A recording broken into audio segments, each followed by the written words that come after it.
Hi, you all. Welcome to another portion of a tree talk. Today, I have kind of mixed emotions about why I'm here, and that is because I am actually, I'm Jamie Dahl at Central State University, who you've been watching talk with Dave Apsley on Tree Talk, but I am actually transitioning out of my position at Central State University Extension this summer. And so the Tree Talk partners thought maybe it would be a good idea for me to kind of share some of the highlights from my time here at Central State University and what we've been accomplishing in Southeast Ohio. So it seemed like an appropriate place to start that discussion was with the Ohio Interagency Forestry team, which of course is a team of multiple organizations and agencies that have this shared mission around forest management, and we're working together to reverse the decline of oak ecosystems in Southeast Ohio.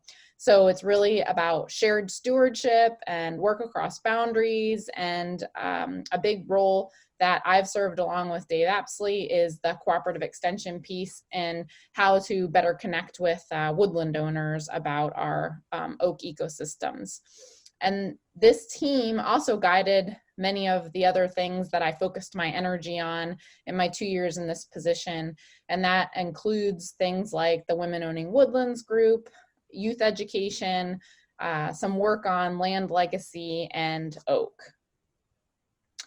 So a good one to start with, I thought, would be of those programs is the Women Owning Woodlands. So this is definitely one of the things that I probably enjoyed most, to be honest. So Women Owning Woodlands, we started a chapter for this in Southeast Ohio. So Women Owning Woodlands is part of a national movement about making forestry and natural resource information more accessible with a focus towards women, because that's an audience that traditionally has not been as included in land management and natural resource stewardship.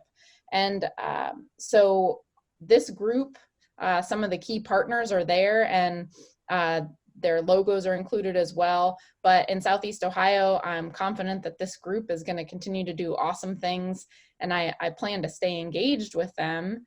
But here are some of the things, programs that we've offered over the past year or a little more: non-timber forest products, tree ID, objectives for your property, legacy, and others.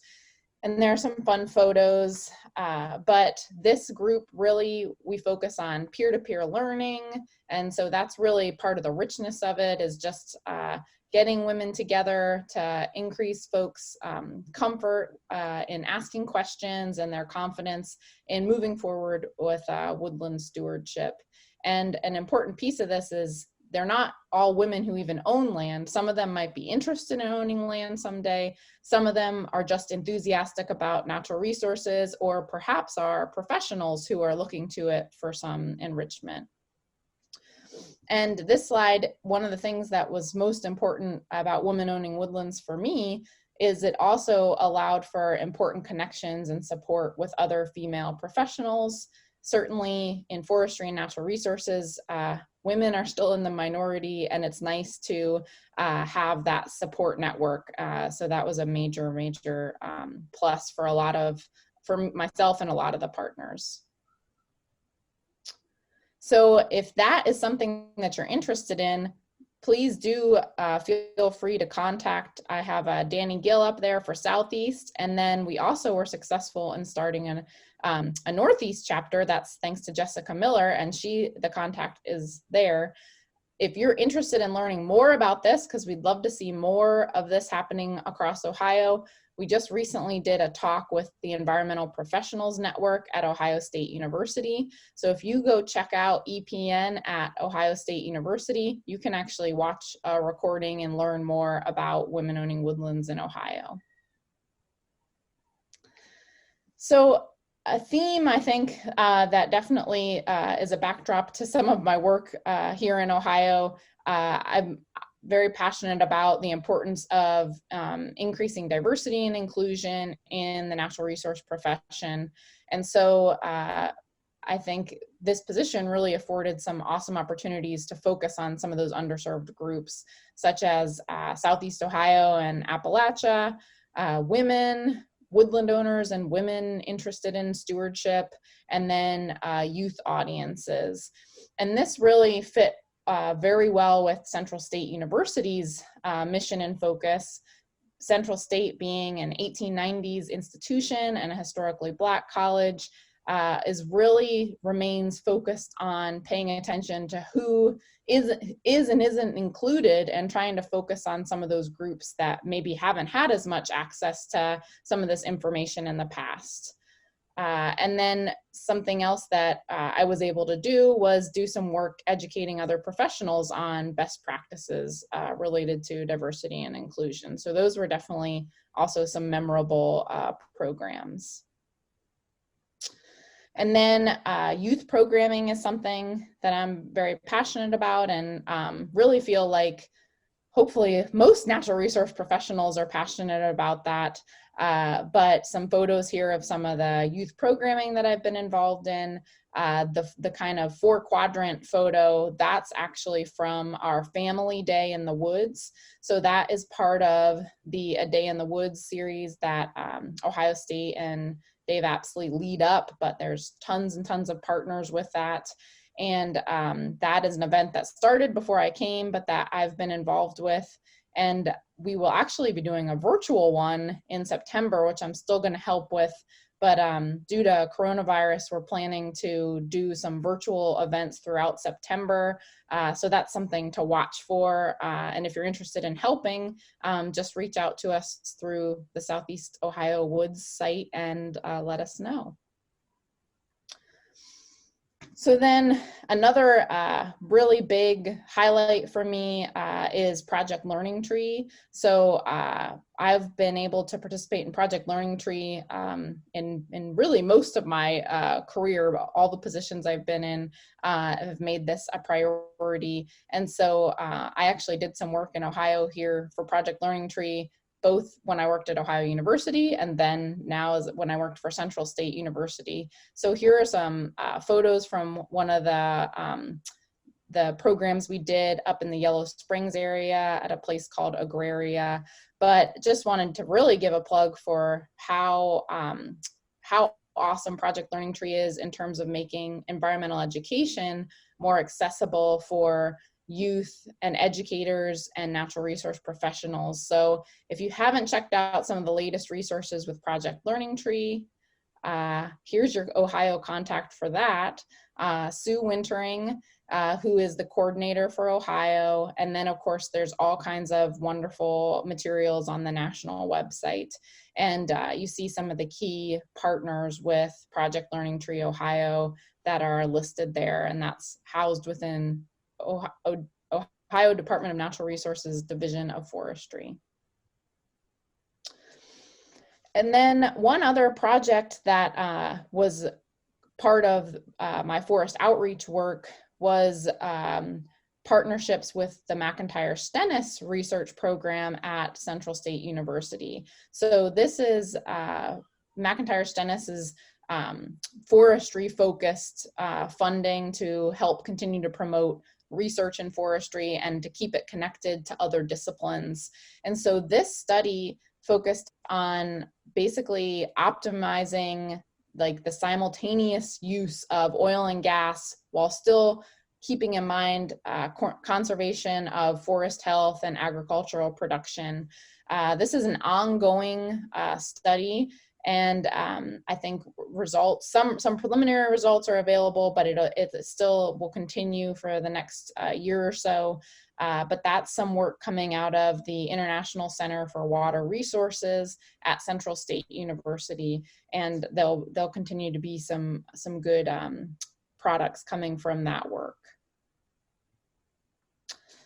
And then some other highlights. I'm sure there are things I'm missing, of course, but definitely this Tree Talk, YouTube Tree Talk with Ohio State Extension and the South Centers group has been wonderful. So thank you to Patrick, Sarah, and Dwayne for supporting Dave and I in these regular Tree Talk segments. Absolutely, Dave Apsley was a phenomenal mentor to me, and I really appreciated the work with the whole team on A Day in the Woods and the Southeast Ohio Woods website. We did a silviculture training about a year ago at the Vinton Furnace State Forest on Silva oak for professionals. And that's been happening in Ohio for a while, but it was definitely a memorable thing to be a part of. And there's some incredible research and kind of practical forestry implementation that's happening there, which is great. And then some other programming that I would say were focuses. We got some good products, Dave and I working together around oak and legacy, did a little bit of work trying to raise awareness about spotted lanternfly, and then environmental education was another big focus. So I think the best way to really end the highlights, though, is just the appreciation for the phenomenal partnerships and community that I experienced in all of Ohio, but particularly Southeast Ohio. So Southeast Ohio is an area that has really been under-resourced for a long time, and some people definitely, I think, don't realize all the challenges that that Southeast Ohio and Appalachia experience. But natural resources and forestry is a place that folks have really rallied. And even though we didn't have a lot of staff, we look to lots and lots of partners in the community, and awesome work is happening there. So was really thankful to be a part of that. And so some key groups to thank, definitely Dave and Ohio State University, the Interagency Forestry team, the Central State University Extension and Research team, all the Women Owning Woodlands partners, soil and water conservation districts. That's such an amazing group, and they were just so supportive of all our forestry programming and did a lot of partnering with different soil water conservation district people. Division of Forestry, of course, and the whole Ohio Department of Natural Resources. And then I was able to have some office space at the U.S. Forest Service on the Wayne National Forest. So thanks for the support and partnerships there. And then also the U.S. Forest Service Delaware Lab, the research folks, some great partnering. And Project Learning Tree is a good one to end on. That's one that I'll continue to be involved in Colorado as well. But that is a Project Learning Tree. I've served on the board, and that's just a team of people that is really helping keep our youth engaged in the environment all across the country. So I thought I would just end with a photo of kind of who knows what is to come. This is kind of just a road headed to, I'm not sure exactly where all it will wind to, but the next stop for my family is Fort Collins, Colorado. We lived there before. My husband will be working on the National Forest, the Arapahoe Roosevelt there, based out of Fort Collins. And I am a doctoral student at Colorado State University. I'm a candidate and hoping to move forward and get that research project going and finished this year. So that'll be a priority for me, as well as getting our family settled there. But natural resource and forestry paths are always crossing. So I have no doubt that I will continue to collaborate on some Ohio projects, and that I will see some of my Ohio colleagues as the journey continues. So, so thanks again, Tree Talk, for all your support, and we will stay in touch.